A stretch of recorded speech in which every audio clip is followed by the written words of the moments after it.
ഇന്ന് നമ്മൾ കാണാൻ പോകുന്നത് നമ്മുടെ 2 സബ്സ്ക്രൈബർക്ക് നടന്ന റിയൽ ലൈഫ് ഗോസ്റ്റ് എക്സ്പീരിയൻസ് ആണ്. നിങ്ങൾക്കും ഇങ്ങനെയുള്ള അമാനുഷികമായ അനുഭവങ്ങൾ ഉണ്ടായിട്ടുണ്ടെങ്കിൽ ഈ മെയിൽ ഐഡിയിലേക്ക് സെൻഡ് ചെയ്യുക. അതല്ല ടൈപ്പ് ചെയ്യാൻ ബുദ്ധിമുട്ടാണെങ്കിൽ താഴെ നമ്മുടെ ഇൻസ്റ്റാഗ്രാം ID കൊടുത്തിട്ടുണ്ട്. അത് ഫോളോ ചെയ്തിട്ട് അതിൽ വോയിസ് ചെയ്താൽ മതി.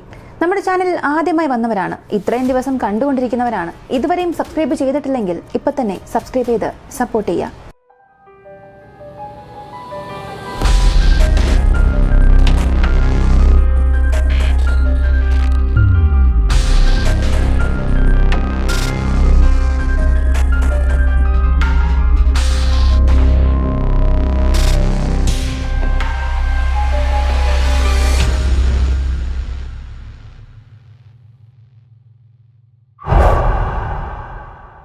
ആദ്യത്തെ അനുഭവം ഉണ്ടായത് നിമിഷയ്ക്കാണ്. അവളുടെ വീടിനടുത്ത് ഒരു ഭദ്രകാളി ക്ഷേത്രമുണ്ട്. ഒരു സമുദായത്തിൽപ്പെട്ട കുടുംബക്ഷേത്രമായിരുന്നു അത്.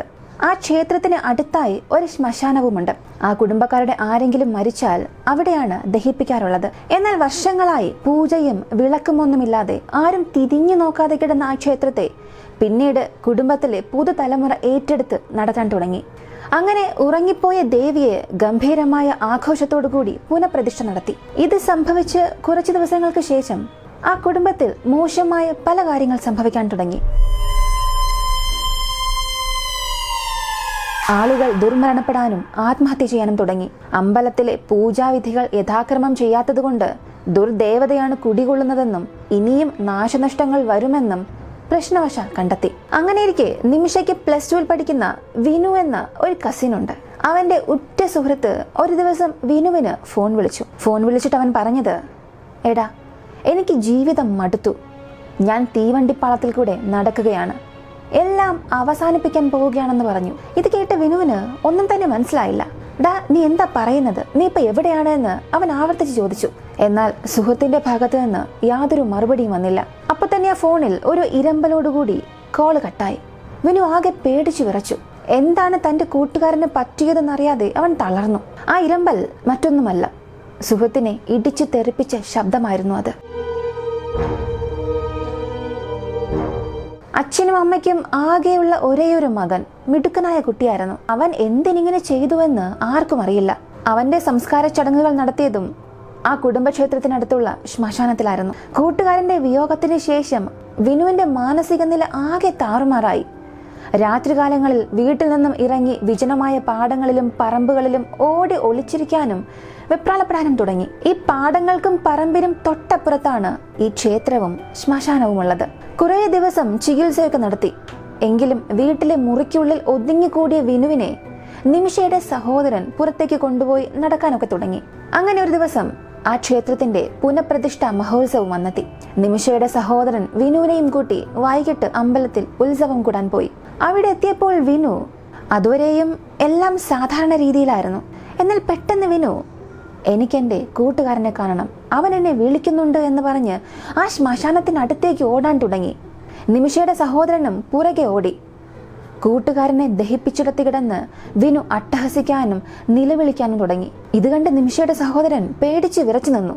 എന്ത് സംഭവിക്കുന്നു എന്ന് പോലും അവനൊന്നും മനസ്സിലായില്ല. എങ്കിലും ആരെയൊക്കെ കൂട്ടിക്കൊണ്ടുവന്ന് വിനുവിനെ പിടിച്ച് അമ്പലത്തിലെത്തിച്ചു. ശ്രീകോവിലിന് മുൻപിൽ കൊണ്ടുവന്ന് നിർത്തി വിനുവിനോട് ഭഗവതിയോട് പ്രാർത്ഥിക്കാൻ പറഞ്ഞു. എന്നാൽ അവനത് കൂട്ടാക്കിയില്ല. വളരെ വികൃതമായ മുഖത്തോടു കൂടി എന്തൊക്കെയോ പരാക്രമങ്ങൾ അവൻ കാണിച്ചു കൂട്ടി. അവിടെ കാറി തുപ്പി ഒച്ച വയ്ക്കാനും തുടങ്ങി. അവസാനം ആ കുടുംബത്തിലെ ഒരാൾ വന്ന് ക്ഷേത്ര ചടങ്ങിനെ അശുദ്ധി വരുത്തിയെന്ന് ആരോപിച്ച് വിനുവിനെ വടിയെടുത്ത് അടിക്കാൻ തുടങ്ങി. കണ്ടുകൊണ്ടിരുന്ന നിമിഷയുടെ സഹോദരന് സഹിക്കാനായില്ല.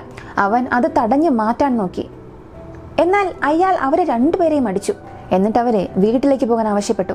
അപ്പോഴേക്കും അർദ്ധരാത്രിയായി. നിമിഷയുടെ സഹോദരൻ കരഞ്ഞുകൊണ്ട് നടന്ന സംഭവങ്ങളെല്ലാം അവരോട് പറഞ്ഞു. നിമിഷയും അമ്മയും ആ കുടുംബവും അവനെ ആശ്വസിപ്പിച്ചു.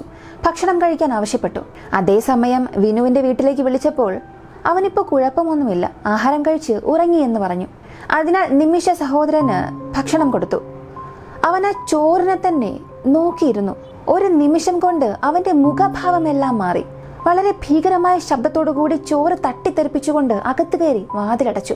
ഞങ്ങൾ എല്ലാവരും കൂടെ വാതിൽ തള്ളി തുറക്കാൻ ശ്രമിച്ചിട്ടും സാധിച്ചില്ല. അതിൽ നിന്നും അവൻ എന്തോ അമാനുഷികമായി സംഭവിച്ചിട്ടുണ്ട് എന്ന് ആ കുടുംബത്തിലെ എല്ലാവർക്കും മനസ്സിലായി. ആ സമയത്ത് എന്ത് ചെയ്യണമെന്നറിയാതെ കുടുംബം മരവിച്ചു നിൽക്കുമ്പോൾ ആ വീട്ടിലെ മുത്തശ്ശി ഒരു ചൂലും കത്തിയും എടുത്തുകൊണ്ടുവന്നു. എന്നിട്ട് മുത്തശ്ശി എന്തൊക്കെയോ പറഞ്ഞു.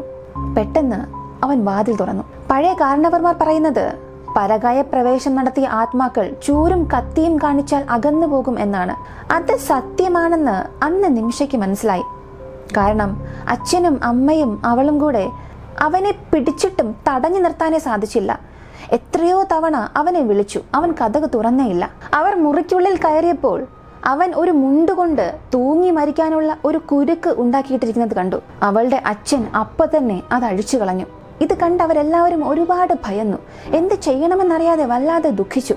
വല്ലാത്ത വിഷമത്തോടു കൂടി നിനക്ക് എന്താണ് പറ്റിയത്, എന്തുകൊണ്ടാണ് നീ ഇങ്ങനെയൊക്കെ ചെയ്യുന്നതെന്ന് ചോദിച്ചു. അതിനവനും പേടിപ്പെടുത്തുന്ന പോലെ ഉറക്കെ ചിരിച്ചുകൊണ്ട് വീടിന്റെ അകത്ത് അങ്ങും ഇങ്ങുമായി നടന്നു. അവർക്കെല്ലാം വലിയ പേടിയായി. അവന്റെ മുഖത്ത് അന്നേ വരെ കാണാത്ത ഭാവമാറ്റങ്ങൾ കാണാൻ തുടങ്ങി. അവൻ എന്തൊക്കെയോ പുലമ്പുന്നുണ്ടായിരുന്നു. അവരും എന്ത് ചെയ്യണമെന്നറിയാതെ പേടിച്ചു.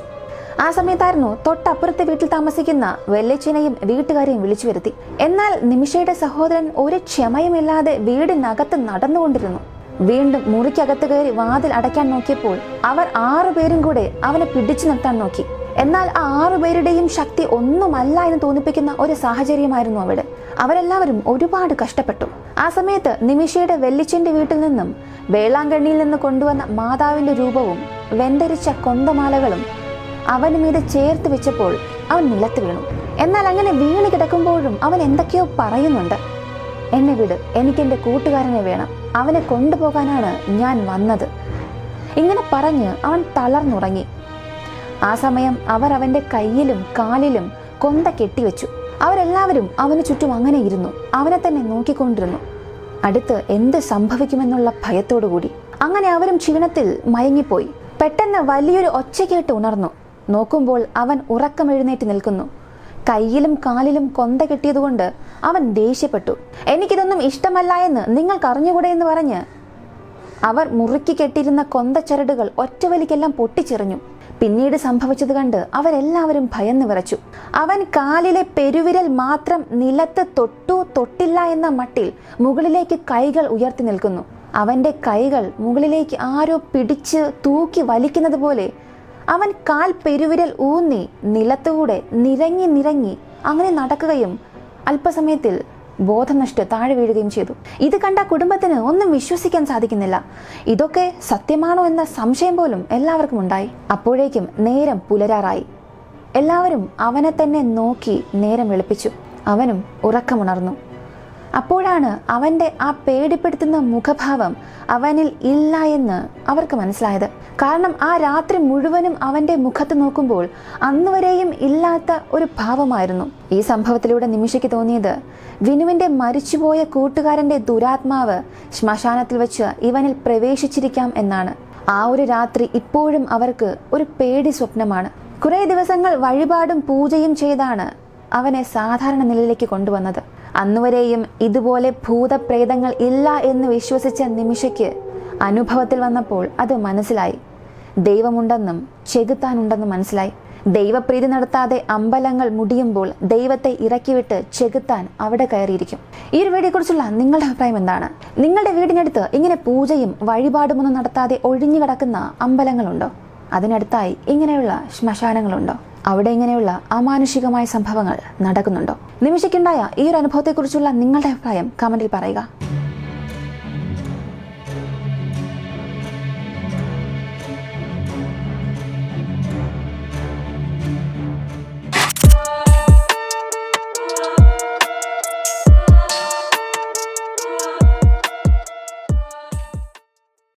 അടുത്തൊരു അമാനുഷികമായ അനുഭവം നമ്മുടെ സബ്സ്ക്രൈബറായ നിതിനാണ് സംഭവിച്ചത്.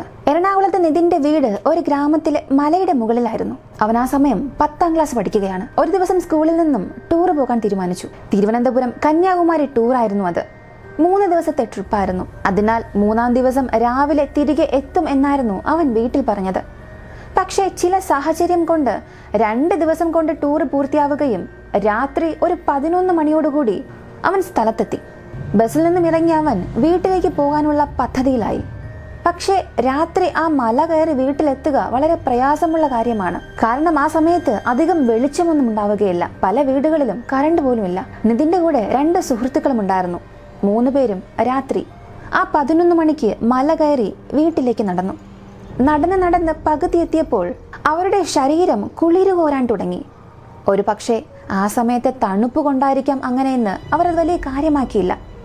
അങ്ങനെ അവർ ആ മല കയറി ഒരു വലിയ മാവിന്റെ മരമുണ്ട്, അവിടെ അല്പസമയം ഇരുന്നു. വെള്ളം കുടിച്ച് അല്പസമയം അവർ വിശ്രമിച്ചിട്ട് പോകാം എന്ന് കരുതി. ആ മാവിന്റെ അവിടെ നിന്നും അവർ 3 പേരും 3 വഴിക്കാണ് പോകേണ്ടത്. അങ്ങനെ അവർ അല്പസമയം അവിടെ ഇരുന്ന് സംസാരിച്ചു. ഇപ്പോൾ സമയം 12:30. അപ്പോഴേക്കും നിതിൻ അവരോട് യാത്ര പറഞ്ഞ് രാവിലെ കാണാം എന്ന് പറഞ്ഞിട്ട് നടന്ന് മുകളിലേക്ക് കയറാൻ തുടങ്ങി. കുറച്ചു നടന്നപ്പോൾ തന്നെ സുഹൃത്തുക്കൾ നിതിനോട് ചോദിച്ചു, കൂടെ വരണോ എന്ന്. നിതിനും ഇല്ല, ഞാൻ പോയിക്കൊള്ളാം എന്ന് പറഞ്ഞു. അങ്ങനെ നിതിൻ മുകളിലേക്ക് കയറാൻ തുടങ്ങി. ചുറ്റിലും കാടും വലിയ പാറകളുമുള്ള ഒരു ചെറിയ വഴിയായിരുന്നു അത്. നിതിൻ പോയെങ്കിലും അവന്റെ സുഹൃത്തുക്കൾ അവിടെ തന്നെ ഇരിക്കുന്നുണ്ടായിരുന്നു.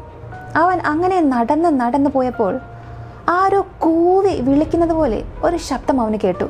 ചെറുതായിട്ടായിരുന്നു അവനത് കേട്ടത്. അതുകൊണ്ട് തന്റെ തോന്നൽ എന്ന് കരുതി അവൻ വീണ്ടും നടന്നു.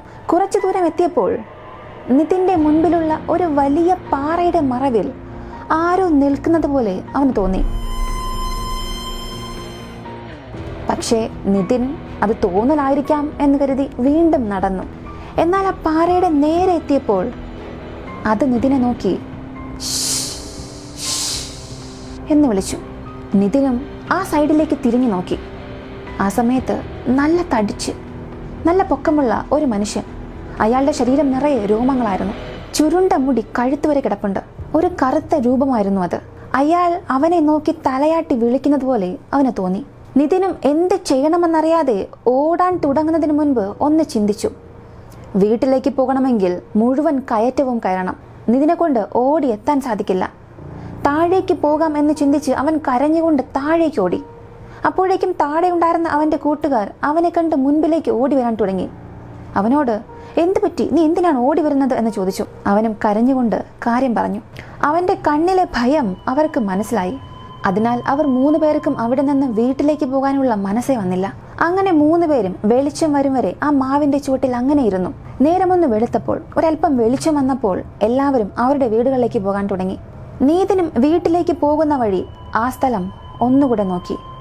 അവിടെ ഒരു കത്തിക്കരിഞ്ഞ വീടിന്റെ തറയായിരുന്നു കണ്ടത്. വേഗത്തിൽ വീട്ടിൽ പോയി അവനും അമ്മയോട് നടന്ന സംഭവങ്ങളെല്ലാം പറഞ്ഞു. ആ സമയം അമ്മ അവനോട് പറഞ്ഞത്, അമ്മയുടെ ചെറുപ്പത്തിൽ അവിടെ ഒരു കുടുംബം താമസിച്ചിരുന്നു. ഒരു ഭാര്യയും ഭർത്താവും 2 കുഞ്ഞുങ്ങളും. ആ ഭർത്താവിന് അല്പം മാനസികമായ പ്രശ്നമുണ്ടായിരുന്നു. ഒരു ദിവസം ഭാര്യയെയും തൻ്റെ കുഞ്ഞുങ്ങളെയും മണ്ണെണ്ണയൊഴിച്ച് തീ കൊളുത്തി അയാൾ കൊന്നു. ശേഷം അവിടെ ഒരു പാറയിൽ തലയിടിച്ച് അയാളും ആത്മഹത്യ ചെയ്തു. ഇത് കേട്ടപ്പോൾ നിതിന്റെ ഭയം കൂടി. അതിനുശേഷം 3 ദിവസം അവന് പനിയായിരുന്നു. രാത്രികാലങ്ങളിൽ ഉറക്കത്തിൽ ഞെട്ടി എഴുന്നേൽക്കാനും തുടങ്ങി. നല്ല രീതിയിൽ ഉറങ്ങാൻ പോലും സാധിച്ചില്ല. എന്നാൽ അവന്റെ ആ ഒരു അവസ്ഥ കണ്ട് അമ്മ അവനെ പള്ളിയിലേക്ക് കൊണ്ടുപോയി. ഫാദർ തല പിടിച്ച് പ്രാർത്ഥിച്ചു, നേർച്ചയൊക്കെ നടത്തി. പിന്നീടായിരുന്നു നിതിന്റെ ഭയം മാറിയത്.